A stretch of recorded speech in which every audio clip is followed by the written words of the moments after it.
အားလုံးမင်္ဂလာပါအားလုံးနေကောင်းကြတယ်နော်အခုကလည်းနော်ယောဂတော်တော်လေးကိုအခြေအနေတွေဆိုးလာတယ်ဆိုတော့နော်နေရာတိုင်းမှာလည်းဒီယောဂတွေဖြစ်နေကြတယ်နော်အခုဒီပြင်းနေရမဟုတ်နော်အခုကျွန်တော်တို့အနေနဲ့အခုလက်ရှိနေရမှာဆိုလို့ရှိရင်လည်းနော်ယောဂတွေဖြစ်နေပြီကျွန်တော်ကိုယ်တိုင်လည်းအခုဆိုလို့ရှိရင်ဒါကျူဝင်နေရတယ်နော်ကျူဝင်နေရပြီ14ရက်မနေ့ကပေါ့နော်မနေ့20နဲ့10ရက်နေ့ကသွားပြီးတော့နှာခေါင်းကလော်ထားတယ်နှာခေါင်းတက်ကလော်ထားတယ်နော်နှာခေါင်းနဲ့ကလော်ထားတယ်ပြီးတော့အခုဆိုလို့ရှိရင်ဒါအခန်းမှာပေါ့နော်ကျွန်တော်ရဲ့အခန်းမှာပဲဒါကျူဝင်နေရတယ်တကယ်ကျူဝင်တဲ့နေရာမှာကြာတော့နော်လူပြေးနေတော့ကျူဝင်လို့မရအောင်နော်အဲ့မှာသွားပြီးတော့အားကြောင့်မို့ကိုယ့်ရဲ့ခန်းမှာပဲကိုကျူဝင်ရတာပေါ့နော်ခန်းမှာကြာတော့ဒီကိုတယောက်တည်းနေတာပေါ့နော်အများနဲ့နေတာမဟုတ်နော်တယောက်တည်းနေတယ်ဆိုတော့ခန်းမှာလာပြီးတော့ကျူဝင်နေရတယ်နော်အခုဆိုရင်ရောလုံးကြီးကိုထဲမှာလည်းနော်အဲ့လိုကျူဝင်နေရတဲ့လူတွေလည်းရှိမှာပေါ့နော်ယောဂဖြစ်နေတဲ့သူတွေလည်းရှိမယ်နော်ယောဂမဖြစ်ပဲနဲ့အနေနဲ့ညီကိုတွေလည်းရှိမယ်နော်ကဲဒီတစ်ခါကြတော့ကျွန်တော်ရဲ့ဒီဟိုးသားတွေကိုပြောမှဆိုရင်တော့ဒီဘာနဲ့ပတ်သက်တဲ့ဥစ္စာတွေပါတွေကိုနော်မမျှဝေသေးဘူးနော်ဘာဖြစ်လို့လဲဆိုတော့နော်ယောဂတွေကအခြေအနေဆိုးနေတဲ့အတွက်ကြောင့်မို့နော်အဲ့ဒီဘာနဲ့ပတ်သက်တဲ့ဥစ္စာကိုခဏထားရမယ်နော်ကျွန်တော်တကယ်အရေးကြီးတဲ့အချက်လက်တွေကိုလာပြီးတော့မျှဝေပေးမှဖြစ်ပါတယ်နော်ကျွန်တော်တို့ရောကျွန်တော်ညီကိုတွေတို့ရောအကျိုးစီးမဲ့ဥစ္စာလေးပေါ့နော်ကျွန်တော်ပြန်ပြီးတော့မျှဝေပေးခြင်းတယ်နော်အခုဆိုရင်ဒါကျွန်တော်နေမကောင်းတာဆိုလို့ဆိုရင်တော့အခုတော့ကျူဝင်နေတာပေါ့နော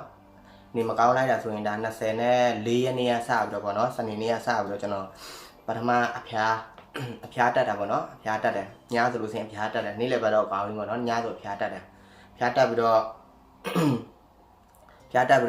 ့မနေ့ကျတော့စီတက်ထိုးလိုက်တယ်ပေါ့စီထိုးတော့နည်းနည်းတတ်တာပါတယ်နောက်နေ့ကျတော့တခါဟိုတတ်လာတယ်ဘယ်လိုပြောမလဲခေါင်းတွေကဒီခေါင်းတွေကဘယ်လိုပြောမလဲခေါင်းတွေကကိုက်တယ်မျက်လုံးတွေအောက်တယ်အဲ့လိုဖြစ်တယ်နော်ချောင်းနည်းနည်းဆိုးတယ်နည်းနည်းစီးတယ်ပေါ့အဲ့လိုဖြစ်တယ်ဖြစ်တာနေပြီးတော့ကျွန်တော်အဲ့ဒီဆေးသွားပြီးတော့ထပ်ထိုးလိုက်တယ်ပေါ့နော်ကောင်းသွားတယ်ကောင်းတော့ဘယ်လိုလုပ်လဲဆိုတော့နောက်နေ့ကျတော့လုပ်ငန်းမှာလဲနော်အခုလိုကျွန်တော်တို့လုပ်ငန်းမှာလဲယောဂတွေကူးနေဆိုတော့ဘယ်လိုလုပ်လဲဆိုတော့ယောဂသက်စစ်လိုက်တာကောင်းတယ်ဆိုပြီးတော့နော်အဲ့ဒါအလုံးမစင်းတော့ပဲနဲ့အဲ့ဒါမနေ့28ရက်နေ့ကပေါ့နော်28ရက်နေ့ကသွားပြီးတော့ကျွန်တော်နှာခေါင်းတက်ကလော်တာတယ်နော်နှာခေါင်းကိုကွန်းနဲ့ကလော်ပြီးတော့ပေါ့နော်အခုဟိုစစ်တာပေါ့နော်စစ်တာပြီးတော့အခုအခန်းမှာကျူပွင့်နေတာပေါ့နော်ထွက်တော့မထွက်လာတယ်နော်အခုလည်းဒီဟိုစားမဖြစ်လေဘူးဘယ်လိုပြောမလဲယောဂစီလာမစီလာဆိုတာတော့ဟိုစစ်ချက်မထွက်တယ်ပေါ့နော်မသိသေးဘူးဒါပေမဲ့လောလောဆယ်ဆိုလို့ဆိုရင်အခုဆိုရင်ဘာဖြစ်လဲတလားမနေ့ကနေစပြီးတော့ပေါ့နော်မနေ့က20နဲ့မနေ့ကဆိုတော့20နဲ့ချီရနေပေါ့နော်မနေ့ကနေစပြီးတော့မနေ့မနက်ကနေစပြီးတော့နှာခေါင်းနားမရတော့ဘူးနော်နှာခေါင်းနားမရဘူးနောက်ပြီးတော့ဘယ်လိုဖြစ်လဲအခုဒီနေ့ဆိုလို့ဆိုရင်ပါဇက်တွေလည်းပြတ်သွားတယ်ပေါ့နော်ထမင်းစားလို့ရတာမရှိတော့ဘူးနော်ရတာမရှိတော့ဘယ်လိုပြောမလဲထမင်းနဲ့ပါမစားချင်တော့ဒါပေမဲ့ဘယ်လိုပြောမလဲဝင်အောင်နည်းနည်းတော့စားရတယ်ပေါ့နော်စားပြီးတော့ဒီဆေးတွေပါလေးတောက်ဖို့ပေါ့နော်စားရတယ်ပေါ့မစားလို့ဆိုရင်ဆေးတောက်လို့ဆိုရင်ဒီအစာရင်သွားပြီးတော့ထိခိုက်တာပေါ့နော်အဲကြောင့်မို့အခုကျွန်တော်ရဲ့ဗီဒီယိုကြည့်နေတဲ့ညီကိုတွေထဲမှာလည်းเนาะကျွန်တော်လိုမျိုးဖြစ်တယ်ဆိုလို့ဆိုရင်เนาะဖြစ်နေတဲ့လူစီလို့ဆိုရင်နောက်တော့ဒီဆေးနီးတွေပါစီလို့ဆိုရင်လည်းကျွန်တော်ရဲ့ဗီဒီယိုအောက်မှာ comment မှတ်ပြီးတော့ပြောလို့ရတယ်เนาะဘာဆေးနီးတွေစီလဲဆိုတာเนาะပြောလို့ရတယ်နောက်ပြီးတော့ကျွန်တော်အခုဒီဗီဒီယိုလေးလောက်လိုက်တဲ့အကြောင်းကလည်းเนาะကျွန်တော်မိတ်ဆက်ပေးကျွန်တော်เนาะဒီမှာအဲ့ဒါဘာလဲဆိုတော့ကျွန်တော်တို့ညီကိုတွေထဲမှာเนาะကိုစိတ်ထဲမှာဘယ်လိုပြောမလဲစိတ်ထဲမှာကိုမတင်ကားလို့ဆင်ပေါ့နော်မတင်ကားလို့ဆင်ပေါ့ဘယ်လိုပြောမလဲဆေးရုံမှာသွားပြီးတော့စစ်စရာမလိုပေါ့နော်ဒီယောဂစီလာမစီလာဆိုတာကိုဆေးရုံကိုအရင်မသွားခင်ပေါ့နော်ကိုတိုင်စစ်လို့ရတဲ့နည်းလေးရှိတယ်နော်အဲ့ဒီနည်းကဒီမှာနော်ကျွန်တော်တို့ဒီကောင်ပေါ့နော်ကျွန်တော်တို့ဟိုးသားမှာဝယ်လို့ရတယ်ဆေးဆိုင်တွေမှာဝယ်လို့ရတယ်နော်ဒီမှာကိုဝေးစစ်နဲ့ဒီဆေးတံလေးပေါ့နော်ဒါဆိုလို့ရှိရင်ဒါတစ်ထုပ်လုံးအပြည့်ပေါ့နော်ဒါသူဘလုံးသူပေါင်းတာပါ යි နော်ဒီလိုလေးပဲသူထုတ်တာပဲတယ်နော်ဒီလိုလေးပဲထုတ်တာပဲတယ်အဲ့ဒါအဲ့ဒီဥစ္စာမှာသွားပြီးတော့ဝယ်လို့ရတယ်ဆေးဆိုင်တွေမှာဝယ်လို့ရတယ်နော်ဒီဥစ္စာဆေးဆိုင်တွေမှာရောင်းတယ်နော်တစ်ထုပ်ဆိုလို့ရှိရင်ဒါကျွန်တော်ဝယ်လာတာဘယ်လောက်လဲဆိုရင်380 350အဲ့ဒါလောက်မှပဲပေးရတယ်နော်380 350အဲ့လောက်မှပဲပေးရတယ်နော်ဒီကောင်ဒီယောဂစင်နဲ့ခိုးဝေးစင်တဲ့ဥစ္စာလေးပေါ့နော်တချို့တွေအိမ်မှာနေတာပေါ့နော်ပြောမှဆိုလို့ရှိရင်ကိုမယုံတင်ကအငါခိုးဝဲဖြစ်နေလားမသိဘူးပေါ့နော်စိတ်ထဲမှာထင်တယ်ဆိုလို့ရှိရင်ဒီကောင်လေးတော့ဝယ်ပြီးတော့ကိုတိုင်စစ်လို့ရတယ်နော်ကျွန်တော်စစ်တဲ့နည်းလေးလည်းပြောပြမယ်နော်ဒီကောင်နော်ကျွန်တော်လည်းတလို့ပဲနော်ပထမတော့ကကျွန်တော်ဆေးရုံမှာမစစ်ခင်တော့ကကိုမတင်ကလို့ဒါလေးရင်တော့ဝယ်ပြီးတော့ကျွန်တော်စစ်လိုက်တဲ့ချိန်ကျတော့သူ တတ်မှတ်တာနဲ့အတိုင်းမှာပေါ့နော်ဖြစ်နိုင်ရည်ချင်းစီနဲ့99ရာခိုင်နှုန်းပေါ့နော်အဲ့လိုအဲ့ဒီလက္ခဏာတွေ့တယ်ပေါ့နော်တွေ့တော့ကျွန်တော်ကနေပြီးတော့အဲ့ဒါဆေးရုံမှာသွားပြီးတော့တက်ကလော်ပြီးတော့အခုအခန်းမှာကျူဝင်တာပေါ့နော်ဒါကြောင့်မို့တော့ကျွန်တော်တငယ်ချင်းတွေကိုအဲ့လိုပဲပေါ့နော်ဆေးရုံဆေးကန်တချို့တွေကြတော့စီးတယ်နော်ကျွန်တော်တို့ခိုးဝဲဆေးဖို့တော့ကိုအခက်ခဲစီးတယ်နော်သူတို့တွေဟိုစစ်ဖို့ခက်ခဲစီးတယ်ပေါ့နော်သွားစစ်လို့မရတာလို့နော်ရက်ချိန်ခက်ခဲတယ်နော်တကယ်လည်းခက်ခဲတာကျွန်တော်တို့ကြတော့လုပ်ငန်းနဲ့ချိန်ပြီးတော့လုပ်ငန်းတွေပို့တယ်ဆိုတော့နည်းနည်းတော့လွယ်ကူတယ်ပေါ့နော်လွယ်ကူတယ်အဲကြောင့်မို့နော်တကယ်လို့စစ်ကျင်တဲ့ညီကိုတွေစီးလို့ဆင်းရင်ဒီဥစ္စာလေးနဲ့စစ်လို့ရအောင်နော်ကျွန်တော်ပြောပြမယ်နော်ဘယ်လိုစစ်လဲဆိုတာအရင်ဆုံးတော့ကျွန်တော်တို့သွားပြီးတော့ဒီဥစ္စာကိုကျွန်တော်တို့အဲ့ဒီဥစ္စာမှာဒီစေးဆိုင်မှာတောက်ဝယ်လိုက်နော်ဒီလိုမျိုးထုတ်လေးတောက်ဝယ်နော်ဝယ်လို့ဆိုလို့ဆင်းရင်ဒီမှာပါလေးပါမယ်ဆိုလို့ဆင်းရင်တော့ပြရမယ်နော်ခိုးဝေးစင်းတဲ့တန်လေးပေါ့နော်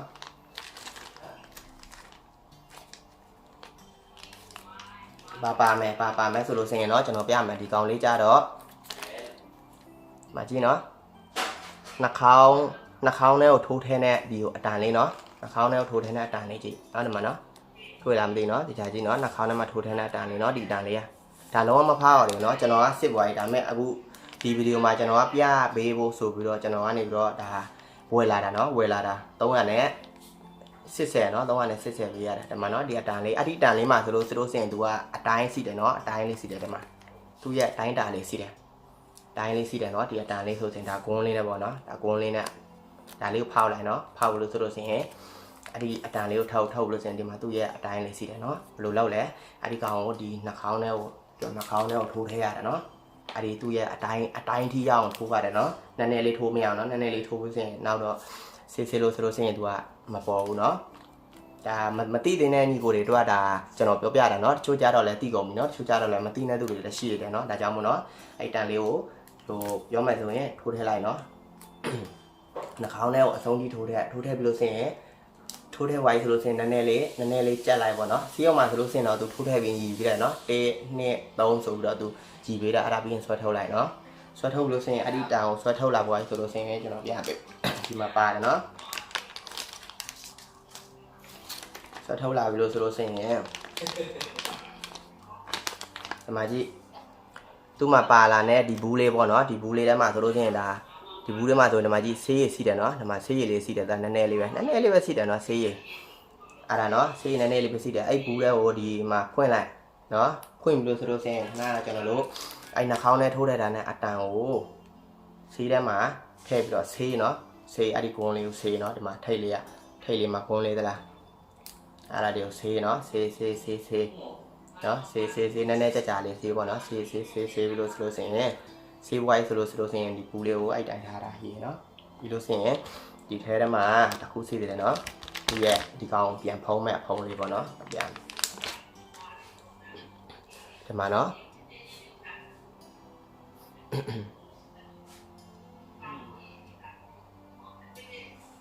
ဒီမှာနော်ဒီကောင်ဖုံးတဲ့အဖုံးလေးနော်အဲ့ဒီကောင်ခဏဖောက်တာပဲဟဲ့လားဖောက်ပြီးတော့ကိုဆေးတာပဲဆိုတော့ဒီကောင်ကိုဒီထဲထိုးထည့်လိုက်နော်ထိုးထည့်ပြီးတော့ပေါ့နော်ဖုံးနာလိုက်ဖုံးနာဝိုင်းဆိုလို့ရှိရင်ဒီမှာအပေါက်လေးစီးတယ်ဟာလားအဲ့ဒီပေါက်ကနေပြီးတော့သူကပြန်ညှစ်ထုတ်ဖို့တော့ပေါ့နော်ဖုံးနာပြီးရင်ဒီမှာဒီထုတ်လေးတစ်ထုတ်စီးသေးတယ်အဲ့ဒီထုတ်တယ်မှာဖောက်ပြမယ်နော်ဒါကြတော့ဖောက်ပြမယ်နော်မတွေ့ရအောင်ဒါကကျွန်တော်တို့ဟိုဘိုက်တွေပါတွေကြီးလားမကြီးလားစစ်နေဒီဟိုစားတွေပေါ့နော်စစ်နေဥစ္စာပုံစံလေးပေါ့အကြည့်မကြည့်နော်ဘာကြီးလားမကြီးလားစစ်နေဒီအတန်လေးပဲနော်ဒီဥစ္စာလေးနော်တံပါလေးနော်တွေ့တယ်နော်သူ့မှာဆိုလို့ရှိရင်ဒီဘက်မှာဥစ္စာစီးတယ်ပေါ့ထီရယ်စီရယ်စီးတယ်နော်သူ့မှာနှစ်ခုထီရယ်စီရယ်စီးတယ်ဘလို့ရှိရင်ကျွန်တော်တို့ခဏတော့ကဒီထဲထဲမှာဒီဆေးလေးထဲမှာပေါ့နော်ဒီဆေးလေးထဲမှာဒါလေးဖုံးနာဝိုင်းဆိုလို့ဆိုရင်ပေါ့နော်ဖုံးနာဝိုင်းပေါ့နော်ဖုံးနာဝိုင်းဆိုလို့ဆိုရင်ဒီမှာခွက်တသေးလေးစီးတယ်ဟာလားမကြည့်ခွက်တသေးလေးနော်ကျွန်တော်တို့မိန်းကလေးတွေပိုက်ကြည့်လားမကြည့်လားစီးစစ်တယ်လို့ပေါ့နော်ဒီထဲကိုဒါလေးလောင်းထဲနော်လောင်းထဲပြီးတော့ထားတာအဲ့ဒီဆေးကြီးလေးတွေကိုနည်းနည်းလောင်းထဲနော်ဒီထဲရောလောင်းထဲလို့ဆိုလို့ဆိုရင်ဘယ်လိုဖြစ်လာမှာဆိုရင်ဒီမှာကြည့်အဲ့တွေ့ရနော်လောင်းထဲလာလို့ဆိုရင်ဒီကနေပြီးတော့ तू ကအနီလေးတက်လာမှာနော်ဒီမှာဆေးရည်လောင်းထဲလိုက်လို့ဆိုရင်ဒီကနေပြီးတော့တကယ်လို့တဒန်းပဲပေါ့နော်ဒီအနီတစ်ဆက်ပဲ အနီတစ်ဆက်မှာပဲပေါ်တယ်ဆိုလို့ရှိရင်เนาะအနီတစ်ခုပဲပေါ်တယ်ဆိုလို့ရှိရင်ဒါဘာယောဂမှမရှိဘူးเนาะမဖြစ်ဘူးเนาะဘာမှမဖြစ်ဘူးเนาะခိုးယောဂလည်းမရှိဘူးပေါ့เนาะတကယ်လို့ဒီနှစ်တန်းလုံးပေါ့เนาะဒီနှစ်ခုလုံးပြတယ်နဲ့အနီနှစ်ခုလုံးပေါ့เนาะထီရောစီရောเนาะအနီနှစ်ကြောင်းတက်တယ်ဆိုလို့ရှိရင်เนาะဒါဟို main ကလေးတွေသူတို့စီးစင်းတော့ဒါဘိုက်ကြည့်တယ်ပေါ့เนาะဒါကြတော့တကယ်လို့အနီနှစ်ကြောင်းတက်တယ်ဆိုလို့ရှိရင်တော့ယောဂစီဖို့69ရာခိုင်နှုန်းတေချာတယ်เนาะသူတို့ပြောတာเนาะသူတို့ပြောတာပေါ့เนาะဒါပေမဲ့ကျွန်တော်စစ်တော့ကလည်းကျွန်တော်မှเนาะဒီလိုနှစ်ခေတ်တက်တာစီတယ်เนาะနှစ်ခေတ်တက်တာနှစ်ခေတ်တောင်တက်တာပေါ့เนาะအနီလေးအဲ့လိုအဲကြောင့်မို့ကျွန်တော်သွားပြီးတော့စစ်တာပေါ့เนาะတကယ်လို့အခုကျွန်တော်ညီကိုလေးထဲမှာเนาะအခုကျွန်တော်ပြပါနဲ့နီးလေးနဲ့เนาะဒီဥစ္စာလေးတောက်ဝယ်ပြီးတော့လောက်ကြည့်เนาะဒီအထောက်လေးလိုဝယ်ပြီးတော့လောက်ကြည့်เนาะဒါကျွန်တော်ကတော့ဟိုမလောက်ပြတော့ဘောเนาะလောက်ကျွန်တော်စစ်တာပွဲဆိုတော့เนาะမလောက်ပြတော့အဲ့ဒါအမှန်တော့လောက်ပြသေးခြင်းနဲ့เนาะကျွန်တော်လောက်ပြသေးခြင်းနဲ့တခါတည်းသိရအောင်ဘယ်လိုလောက်လဲပေါ့เนาะအစားဆုံးကျွန်တော်လောက်ပြခြင်းเนาะဒါကျွန်တော်ညီကိုလေးထဲမှာနားမလည်နဲ့သူဖြီးလို့စင်ရเนาะဒီအထောက်လေးတောက်ဝယ်เนาะသူကတော့ဒီထောက်ကအလုံးအစုံပါတယ်เนาะသူထဲတာပဲเนาะဒီမှာအစုံပါတယ်အဓိကကတော့သူ့ရဲ့ဆေးရည်လေးပဲเนาะအဲဒီဆေးရည်နဲ့ပဲသူကလောက်တာဆိုတော့เนาะဒါအဲ့လိုမျိုးကိုကြိုတင်ပြီးတော့ကြည့်လို့ရတာပေါ့เนาะတချို့တွေဆေးရုံဆေးကမ်းမှာသွားပြီးတော့ဆေးရုံမှာသွားပြီးတော့ဆေးလို့မရတာလို့เนาะဒီနေ့အခက်အခဲဖြစ်နေလူတွေဆိုလို့ရှိရင်ဒီလိုမျိုး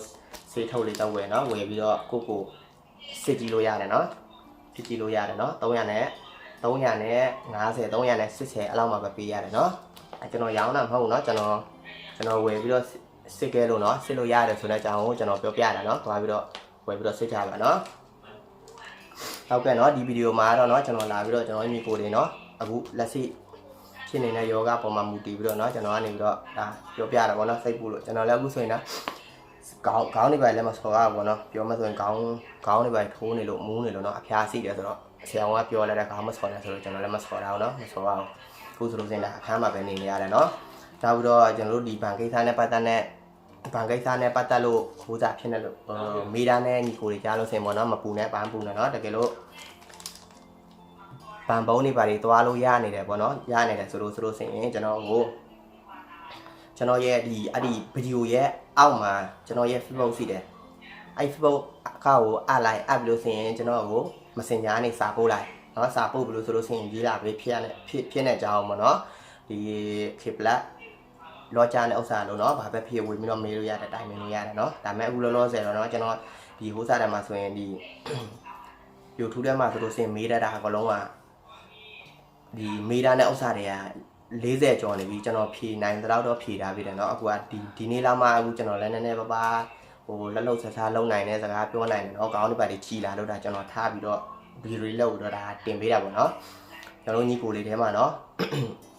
အခုလိုမျိုးကျူဝင်နေတဲ့ညီကိုလေးစီလို့စင်ရင်လည်းเนาะအားမငယ်နဲ့เนาะမအားမငယ်နဲ့အာတင်တာเนาะကောင်းရမယ်ဘာမှမကူနဲ့ခုကကောင်းလို့ဆိုလို့စင်ဒီယောဂဘာမှမဖြစ်ဘူးလို့ပြောတယ်เนาะဒါကြောင့်မို့အစားပုံမှန်စားမစားမကောင်းလဲစားเนาะကျွန်တော်ဆိုအခုနှာခေါင်းနားမရဘူးအာနားမရဘူးเนาะနှာခေါင်းနားမရဘူး